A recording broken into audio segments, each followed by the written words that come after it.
Hey there guys, and welcome back to another video on my channel. And in this videos we are going to talk about arrays. So before we talk about arrays, let's just find out what array is. So array is a data structure. What are data structures? Data structures are those structures which can store multiple values of data. Data may be of same type or of different types. The ones with the same types are called homogeneous data structures, and the ones who store different data types are called heterogeneous data structures. So array is a homogeneous data structure which allows us to store multiple values of same type of data. In this case, you are seeing right here a diagrammatic representation of array in which there are 4 blocks. Each block has a index associated to it, which is in this case A0, A1 for this block, A2 for this block, A3 for this block.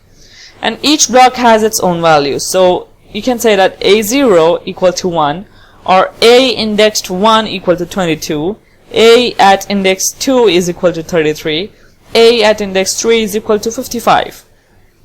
And this is how array is stored in your RAM. They take memory one after the other. So after this block, immediately there will be the next block, and after that immediately there will be the next block, and after that immediately there will be the next block. Sorry for the background disturbance if you hear any something cooking. Someone is cooking something in my house, so just ignore that. So anyways, after the blocks are neighbors to each other in the memory. Instead of these two, they are the ends, so they will not be their neighbors.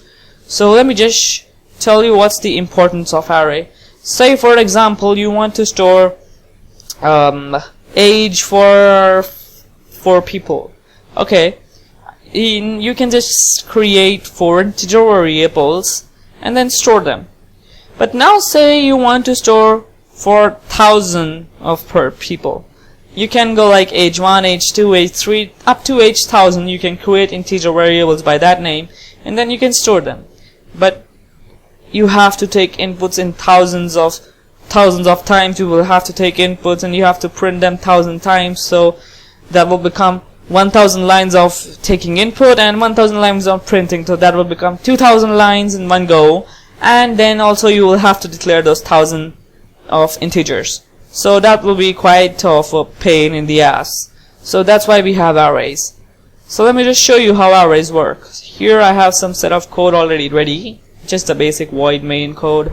So say for example you want to store the age of 4 person. You can either go like this: age 1, age 2, age 3, and age 4. Or you can go like this. You can just create an integer type age and follow the square brackets and write the size in it. So this is array. This is a basically array with size 4 and name age. Or here you saw an array named A and size of 4. So this is how you declare an array. And how to now initialize the array is like this. There are 2 ways. One is like this. You can start with a curly bracket, and then you can write the value separated by commas. Since I have the array size of 4, I cannot exceed 4. Mind you, I can have less than the maximum size, but I cannot have more than the maximum size. And maximum size over here is 4. So I have 4 values: 20, 30, 40, and 50. Another way to initialize the array is like this. You give the array name, you write the index. So this means you want the age at index 0 is equal to 20. And similarly age at index 1 is equal to 30. And then as follows, you can write age at index 2 is equal to 40, and age at index 3 is equal to 50. So these lines and the line above these lines and this essentially means the same thing. It's just 2 different ways of doing it. Okay, so as you can see that the maximum size of array is 4, it starts from 0 to the maximum size -1, and there's a pattern. Each time my index number is incremented by 1. So I can use for loops to take inputs and to print the array. So first case, we are just going to use the for loop to print the array, and since I am using a for loop, I need something to control that for loop, so I declare a variable named I, and I'm gonna remove these lines because the lines doesn't matter because we have already initialized our array over here.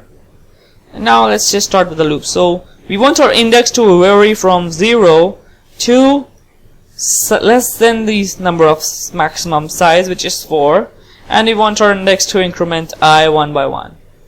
So now what we want is to print that array. So we print it as like any classical integer. We use printf, we use %d, and I'm going to separate them by comma and a new line.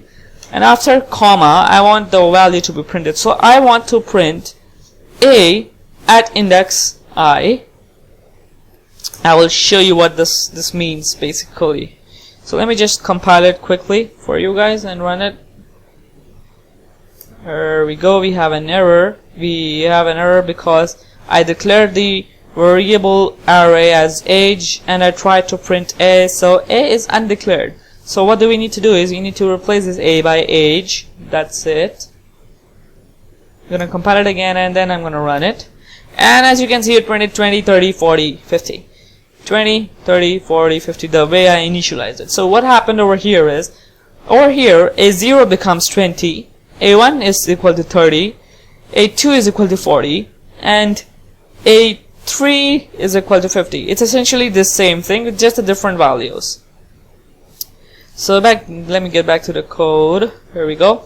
And now in the for loop, what happens is first I is 0, comes inside, says age at 0. So it prints age at 0, which is 20. So here we get 20. Then prints a comma after it and then a new line. Then I becomes 1. So now it works for 1 and prints age at the index 1, which is 30. So it prints 30. Then I becomes 2, it prints age at the index 40. Then I becomes 3, it prints age at the index of 50. At the index of 3, sorry, which is 50. And then I becomes 4. 4 is not less than 4, so the loop stops. So that's how you print the array. Now what about taking the input? It's the same way. Let me just copy it and paste it above the print loop. And instead of print, we're going to use scanf, %d. We don't need to enter the formatting of print, and we need to enter our AND symbol, which is the address of and for your convenience you can just say, which basically means that the next thing we are going to type is a variable. So now what will happen, first I will be equal to 0. It will come inside and say that, okay, take the input in age indexed to 0, then I will be incremented. Then it will take the input in age variable at the index 1, then I will be incremented, it will become 2. So now the input will go to age index 2, and then following I will be incremented, it will become 3, and then the input will go to age index 3, and then it will print in the same way it just printed these. So let's just compile it and quickly run it. /a.out, I'm gonna enter 20, 30, 40, 50. And as you can see, it printed me the same thing, 20, 30, 40, 50 as I inputted. So this is how array works. This is a one-dimensional array. In my next video, I am going to talk about multi-dimensional arrays. So thanks for watching, guys. I hope you understand this. If you don't, watch this video again and again, and if you have any doubts which you're not able to clear it out, you can just put them in the comment section and I will help you. So thanks for watching, guys. Goodbye.